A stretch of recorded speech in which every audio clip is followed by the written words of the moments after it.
Joel, you can start us off. Chris, from up here in the press box, it really seemed like one of the biggest factors tonight was the legs of Tanner Allen, just running out of double, running out of triple, and things like that. Just kind of talk about his performance tonight and just how his legs and his hustle kind of got you guys going. Well, he's been really good of late, just his swing-wise. He feels really good with his swing. And, I tell pro scouts all the time, he's a plus runner. I mean, people don't realize it. I think on the triple, he was 4.2 on the turn, which is, if you don't know, that's what some guys run down there on the, straight line, and he's doing that on a turn. So he's a great athlete. He's got a lot of bulldog in him, man. He plays hard, and the bigger the moment, the better Tanner you usually get. David? Coach, Christian came out, was pretty sharp his first inning, but seemed to lose a little location there. What was he doing just to battle through those innings? Yeah, I thought about the second or the third, he lost command of his breaking ball, which he's had for the last couple of weeks. Has been really good. And once he lost that command, it was a lot more fastball, so they were able to get on some balls and had a nibble. But I give him a lot of credit. 5 innings, quality start against a good opponent in a big atmosphere. And when you don't have your best stuff, that's starting to become a veteran. I don't know if he'd have done that a year ago or whatever. And so I was proud of him just to keep competing, because he gave us a chance to hand it to our bullpen at a decent time. And I thought Preston and obviously Landon pitched great there to finish the game out. Joe? Yeah, Coach, you were talking about your team and everyone there trying to handle the hype of this series. Tight ball game, a lot of energy, a lot of juice there at home. How do you think your kids handled the hype in the tight ball game here? I thought they did great. I mean, it was hyped. I mean, that was those maroon white chants there in the 8th. We haven't heard those in a long time, so it was nice to hear. Even if you're the opponent in this environment, it's nice to feel like there's some normalcy back and playing in front of these environments that we're used to. So I thought our kids did a great job. I thought, especially our relievers, you worry about relievers coming in and handling it, being in the zone, and I thought our guys did a great job. Tyler?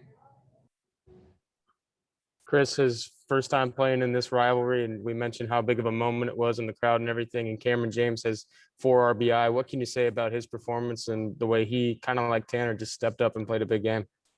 I thought he was really good. I mean, he, you're watching a guy, man, just evolve as a hitter. And just, not just from the power side, but it's just everything, just understanding what's happening in the game, staying on pitches, 2-strike fight. I mean, he's doing a lot of everything. And he's been hot for a couple weeks now. It's nice to, when he walks up there, you feel like you're going to get a big swing out of him. I thought he hit another. I thought on the sac fly, I thought he got it out too. So it's fun to watch these guys grow as players and develop as players. Robbie?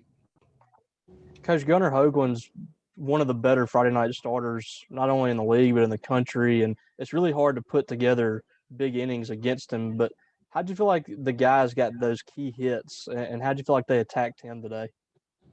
I thought we were good. I mean, at times, I thought we were good. We came out early. We ran pitch count up early, which was good.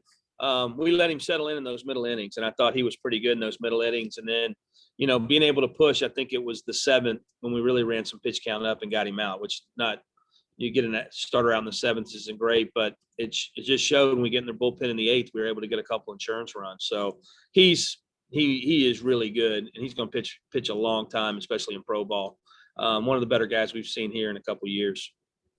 Last Friday, Preston Johnson struggled with his command a little bit. He walked a couple of guys, and you had to get him out of there in those middle innings. Tonight, he really bared down and got some big outs. How big is that to have a guy like that come in that can set the table a little bit for Landon and get some big outs in SEC ball games? Well, we need those bridge guys, and he's got a chance to be one of them. He's got really good stuff.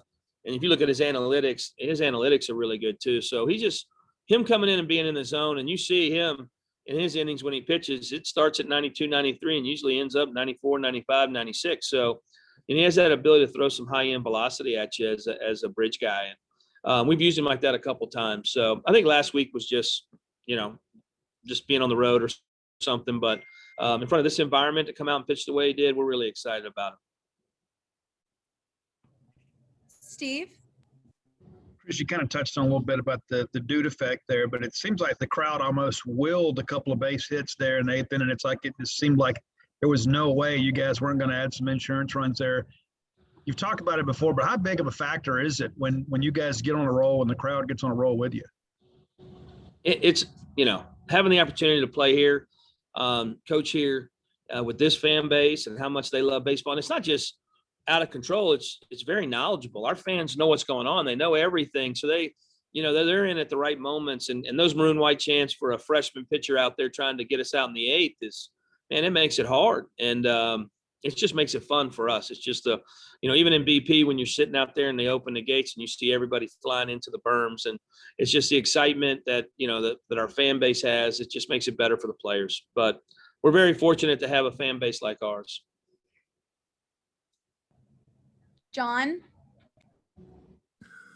Chris, how beneficial is it, not just for you to have like a secret weapon kind of like Landon, but what kind of impact or effect does it kind of have on, your hitters or just kind of everyone else knowing, when you toss out a guy of that caliber, what kind of place he kind of keeps the team in? Well, if you notice, in these weekends, and it's kind of hard, you never know, you're trying to always pull that punch when to use him, but every time we've used him, one, he pitches really good, and then we seem to really, it's a spark for the offense. I know it happened against Kentucky, and it's happened tonight, and he's just one of those guys. He brings energy to the ballpark. Our fans, when they see him coming in, he's starting to get a standing ovation as he's walking in. So our fans understand it too. So he's a special player. I told the team after the game, I sure am glad Landon Sims is on our team. So and now, hopefully maybe we can get a shot at using him another time this weekend. Tyler, you can wrap us up.